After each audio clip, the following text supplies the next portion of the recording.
고난이 있으려면 영광도 함께 받아야 될 것이다. 그래서 우리는 소망으로 기다릴 수밖에 없는 우리가 이 현재 삶이 될 것이다. 우리는 여겨집니다.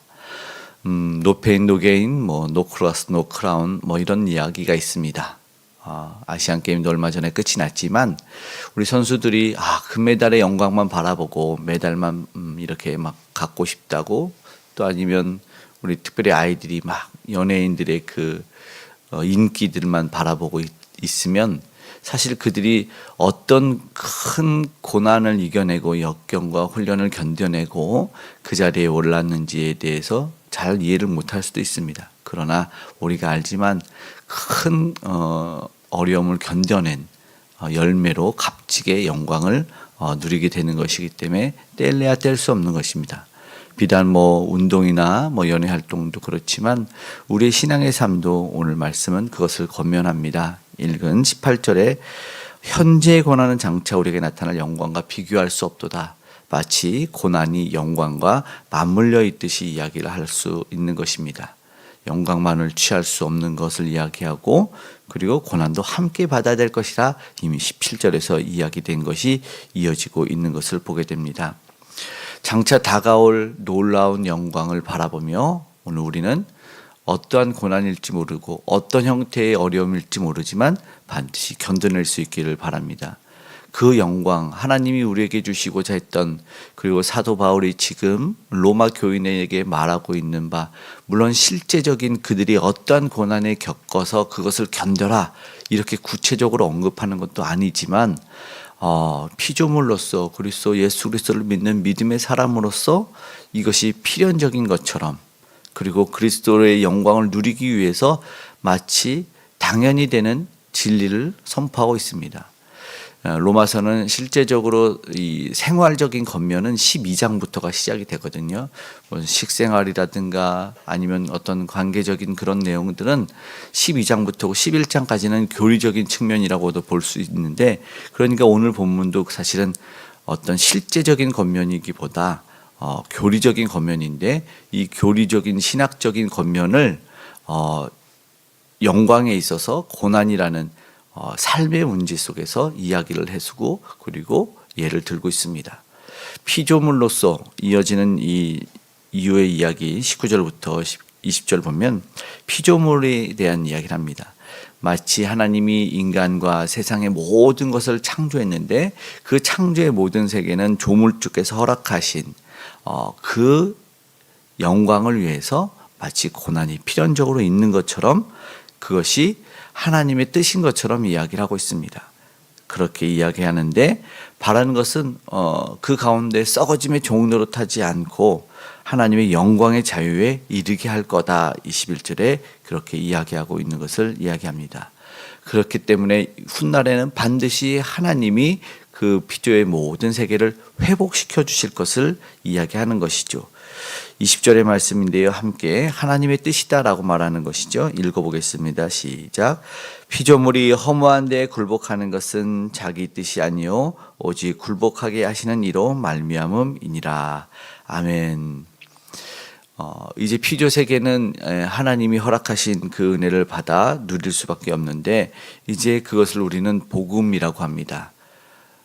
창조주의 뜻이 이루어지고 스스로 할 수 없었지만 그 구원을 누릴 수 있는 것을 복음이라고 합니다. 왜냐하면 말씀처럼 허무한 데 굴복하는 것, 죄로 말미암아 있었던 것은 사망이고, 그러나 생명의 성령의 법이 이제는 그 아들들에게 친히 작동한다. 이 로마서 8장의 상반부에 이야기를 했었죠. 그러니까 이 허무한 데, 이 죄의 이 영향력이 있는 것이 아니라 하나님의 피조물이 굴복하는 것은 하나님의 뜻 안에 있는 것으로 오직 복음의 영향력 아래에 있는 것을 이야기하는 것을 보는 것이죠. 그렇다면 하나님의 영향력 아래에 있기를 바란다면 우리가 말한 바 이 8장을 한마디라면 성령에 대한 이야기를 하고 있거든요. 그러니까는 성령에 의해서 그 영향력 아래에 있으려면 믿음의 사람들은, 하나님의 자녀들은 성령으로 말미암는 영성이 필연적으로 있어야 된다는 것을 이야기할 수가 있는 것입니다. 말씀드렸던 종노릇한 데서 해방이 되었고, 이제 그 한탄과 탄식 속에서 벗어나게 되었으니 21절에도 이야기하는 바 해방되어라고 이야기를 하고 있는 것을 보게 됩니다. 영광의 자유를 누리게 되는 것입니다. 그 삶은 해방된 삶은 갇혀 있었던 삶이 아닙니다.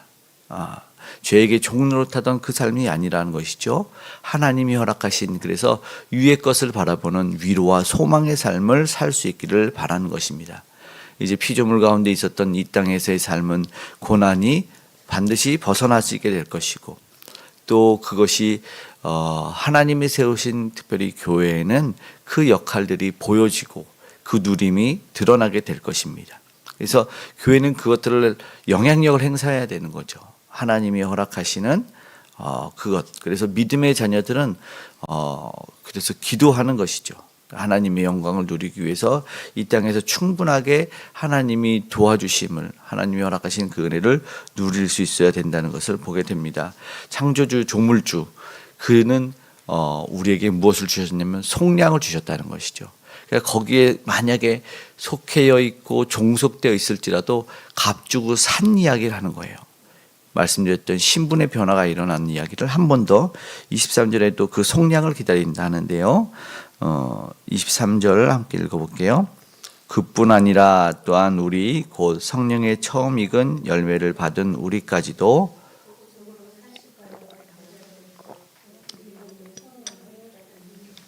아멘. 이제 피조 세계가 놀라운 이야기죠. 이 창조주 조물주에게 양자될 것을, 이것은 피조물이 피조된 창조주에서 누릴 수 있는 최고의 특권일 것입니다. 완전히 종과 주인으로 구분이 되는데 양자되어 속량을 받는다. 이건 말할 수 없는 은혜라고 볼 수밖에 없는 것이죠. 우리는 그것을 구원을 얻었다, 값없이 구원받았다 말하게 되는 것입니다. 이것이 당장에는 보이지 않을 수 있습니다. 이 땅 가운데. 그러나 분명하게 그것이 허락되어진 것을 이야기하기 때문에 그들은 어떤 이야기가 전달된다고 느껴지냐면 소망이라는 것이죠. 로마 교인도, 지금 우리가 이 말씀을 듣는 이들도 다 소망으로 모든 상황을 기다릴 수밖에 없는 것입니다. 그 소망 가운데 우리는 그렇다면 견딜 수도 있어야 되고, 소망 가운데 참을 수도 있어야 되고, 그 힘과 능력을 받아야 되잖아요. 그래서 이어서 말하는 것이 성령께서 도와주신다라는 이야기를 하고 있는 것을 보게 됩니다. 26절의 말씀인데 함께 읽어보겠습니다. 이와 같이 성령도 우리의 연약함을 도우시나니 우리는 마땅히 기도할 바를 알지 못하나 오직 성령이 말할 수 없는 탄식으로 우리를 위하여 친히 간구하시느니라. 아멘.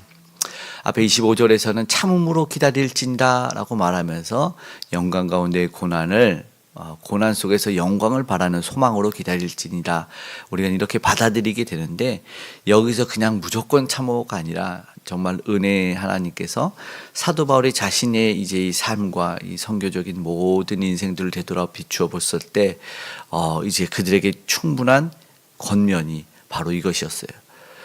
너희는 기도할 바도 알지 못하고 어찌해야 될 능력도 받지 못하나 그러나 성령께서 계신다. 그 성령 하나님께서 연약함을 도와주셔서 그 뜻대로, 그러니까 기도도 우리의 뜻대로 기도하는 것은 피조물이 원하는 바가 아니라 이 창조주가 원하는 바가 아니잖아요. 그러니까는 이조차도 27절에 하나님의 뜻대로 간구하신다. 그러니까 우리가 새벽 예배에 기도하고 이럴 때 힘을 냈으면 좋겠어요. 때로는 우리가 탄식 속에서 그 현상만 보며 기도하기도 하고, 아니면 우리의 메인 바의 상황과 환경을 위해서만 기도할 수 있지만, 그러나 성령이 우리를 위해서 친히 하나님의 뜻대로 이 기도와 간구를 도와주신다는 말입니다. 얼마나 큰 위로가 됩니까? 기도할 바를 알지 못하고 기도하는 방법을 모른다 할지라도 우리 안에 성령께서 하나님의 뜻대로 기도해 주시기 때문에 오늘 우리는 이 기도를 놓치지 않고 열심히 기도함으로 말미암아 하나님의 뜻을 이뤄내는 저와 여러분 되기를 간절히 소망합니다. 성부 하나님의 뜻, 그것을 오늘 우리는 간구하는 사람이 되어지고 있는 것입니다. 그렇다면 어떤 일입니까? 하나님의 뜻대로 하는 구하는 기도는 반드시 응답되어진다는 것입니다. 그래서 오늘 우리도 더욱더 하나님 의지해서 내 안에 계시는 성령님 의지해서 더 열심히 은혜롭게 기도할 수 있기를 간절히 바랍니다. 28절은 우리가 잘 아는 말씀이지요. 네, 그래서 그 이야기를 해야 됩니다. 28절 말씀 읽어보겠습니다. 우리가 알거니와 하나님을 사랑하는 자 곧 그의 뜻대로 부르심을 입은 자들에게는 모든 것이 합력하여 선을 이루느니라. 아멘. 하나님이 이루신다는 것이 무엇입니까? 선입니다. 선. 근데 모든 것이 합력해서 선을 이루는데 가장 궁극적인 선은 뭐냐면 구원입니다. 그러니까 이렇게 저렇게 부딪히고 깨지고 찢어져도 하나님은 반드시 구원하신다라는 이야기예요. 그래서 소망으로 기다리고 인내해야 돼. 염려하지 말아라. 모든 상황 가운데 하나님은 반드시 구원을 이루어낸다. 그러니까 절대 영적으로 악한 것들이 너희를 해방하지 못할 것이고 마귀가 괴롭히지 못할 것이기 때문에 힘을 내라. 반드시 하나님은 그 궁극적인 선을 이루어낼 것이다 라고 이야기하는 것을 말씀하는 것입니다. 오늘 그래서 모든 상황 가운데 그러면은 모든 관계, 모든 건강, 물질 모든 것 가운데서 우리가 말할 수 없는 그것에서 다 이뤄내신다라는 것을 이야기하고 있는 것을 보게 됩니다. 그래서 지금은 어쩌면 과정일 수 있어요. 그래서 인내하고 소망으로 장차 나타날 것과 비교할 수 없는 그것을 기다리라 이렇게 권면하고 있는 것입니다. 그래서 오늘 우리는 29절에도 아들의 형상을 본받게 하기 위해서 이렇게 이야기를 하는 것을 보게 됩니다. 예수 그리스도의 형상을 보게 됩니다. 예수 그리스도는 죽은 것 같았으나 죽음의 권세가 그를 이기지 못했습니다. 예수 그리스도는 깨트리고 나오셨습니다. 오늘 우리가 예수님을 온전히 바라본다면 그 아들의 형상을 본받게 하려 하는 하나님의 목적과 뜻을 우리가 이해하고 산다면 오늘도 능히 충분히 이기는 복된 삶을 살게 될 것입니다. 오늘 우리는 하나님의 자녀로 합당하게 살아야 될 것입니다. 오늘 그 하나님의 목적과 뜻에 부합되지 않는 삶을 오늘 만약에 우리가 살고 하나님이 기뻐하지 않는 발걸음을 하나씩 내딛는다면 오늘 우리가 기도해서 돌아올 수 있도록 하나님의 뜻에 맞는 삶을 살아낼 수 있도록 또 우리가 연약하다 고백하며 하나님 어떻게 오늘 하루를 사는 것이 하나님을 기쁘시게 하는 삶입니까? 기도할 수 있기를 간절히 소망합니다. 30절에는 정하시고 부르시고 의롭다 하시고 영화롭게 하셨느니라. 오늘 우리에게 말한 하나님의 놀라우신 말씀을 기억해서 승리하는 삶, 우리의 이 선한 영향력이 이웃에게도 흘러갈 수 있는 은혜롭고 복된 삶 되기를 주님의 이름으로 축복합니다.